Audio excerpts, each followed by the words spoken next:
नमस्कार, मैं सरला रावत शाह। आप देख रहे हैं पब्लिक एक्सप्रेस न्यूज। स्वागत है आप सभी का। बड़ी खबर पर बात करते हैं। ईडी ने कोर्ट में 28 पन्नों की दलील पेश की है। अरविंद केजरीवाल को गुरुवार को गिरफ्तार किया, उसके बाद कोर्ट में पेश किया गया और ईडी ने क्या सब कहा वो आप सुनिए। जो बड़ी बातें पूरे कोर्ट रूम में हुई हैं।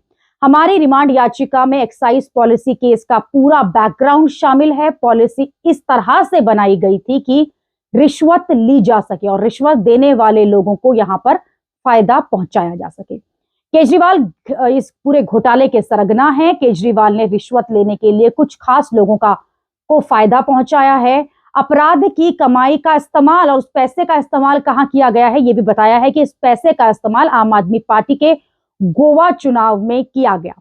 केजरीवाल पॉलिसी के निर्माण में सीधे तौर पर शामिल थे, इसलिए उन्हें 0 से लेकर 100 तक सभी चीज की नॉलेज थी। सिसोदिया के सेक्रेटरी ने बताया कि सिसोदिया ने उन्हें 2021 में केजरीवाल के आवास पर बुलाया था। इस मामले में सिसोदिया भी गिरफ्तार है और उन्हें जमानत नहीं मिली है। विजय नायर, जो कि शराब नीति मामले में गिरफ्तार एक और आरोपी हैं, केजरीवाल के साथ मिलकर काम कर रहा था। विजय केजरीवाल के घर के पास रहता था, वो केजरीवाल के काफी करीब भी है और करीब रहकर ही ये पूरा काम किया गया। विजय नायर ने बिचौलियों की भूमिका निभाई। केजरीवाल ने दक्षिण के समूह से रिश्वत मांग की। हमारे पास इस बात के साबित करने के लिए पर्याप्त बयान और सबूत है। बयानों के मुताबिक केजरीवाल ने कविता से मुलाकात की और उनसे कहा कि उन्हें दिल्ली एक्साइज पॉलिसी पर मिलकर काम करना चाहिए। 2 मौकों पर पैसों का लेन देन भी हुआ। विक्रेताओं के माध्यम से रिश्वत के रूप में नकद पैसा दिया गया। इनवॉइस सिर्फ आंशिक राशि के लिए बनाई गई, क्योंकि बाकी राशि रिश्वत के रूप में नकदी में दी गई थी। चैट से हर बात की पुष्टि होती है। चैट के मुताबिक हवाला के जरिए गोवा में 45 करोड़ रुपए ट्रांसफर किए गए। कई लोगों को भारी नकदी राशि सौंपी गई।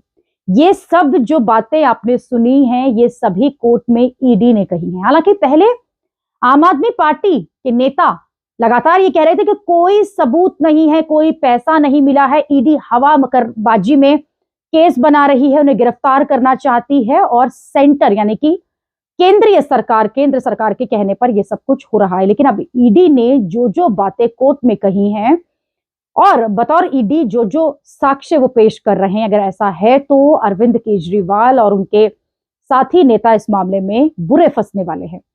हालांकि इस मामले पर लगातार कोर्ट में सुनवाई चल रही है। अलग अलग पक्ष जो है अपना अपना पक्ष रख रहे हैं।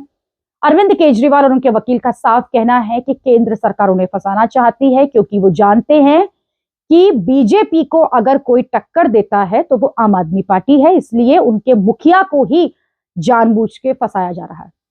गुरुवार को हाईकोर्ट से अरविंद केजरीवाल को धक्का लगा, जब हाईकोर्ट ने साफ कर दिया कि गिरफ्तारी पर रोक नहीं लगाई जा सकती है और उनकी याचिका निरस्त कर दी। उसके बाद साफ हो चुका था कि किस तरह से ईडी जो है अब उनके घर पहुंची और ईडी घर पहुंची, वहां भी 2 घंटे की पूछताछ हुई। जिस तरह से फोर्स जो है मुख्यमंत्री के आवास के बाहर आई, उससे साफ हो गया कि गुरुवार को ही अरविंद केजरीवाल की गिरफ्तारी होगी। और वो गिरफ्तारी हुई, उसके बाद उन्हें ईडी अपने ऑफिस ले गई, जहां उनका मेडिकल चेकअप भी हुआ और उसके बाद जो रात है वो जेल में ही काटनी पड़ी ईडी के ऑफिस में। और उसके बाद उन्हें राउज एवेन्यू कोर्ट में पेश किया गया पीएमएलए के तहत। और वहां पर ईडी ने बड़ी बातें जो रखी हैं वो चैट का हवाला दिया है। वो कहा है कि उनके पास पर्याप्त सबूत है जिससे पता चलता है इस डील में कौन कौन शामिल थे और उसके बाद इस डील का पैसा कहां यूज हुआ, जो कि सबसे बड़ी जरूरत थी कि पैसा जो है वो कहां से कहां गया।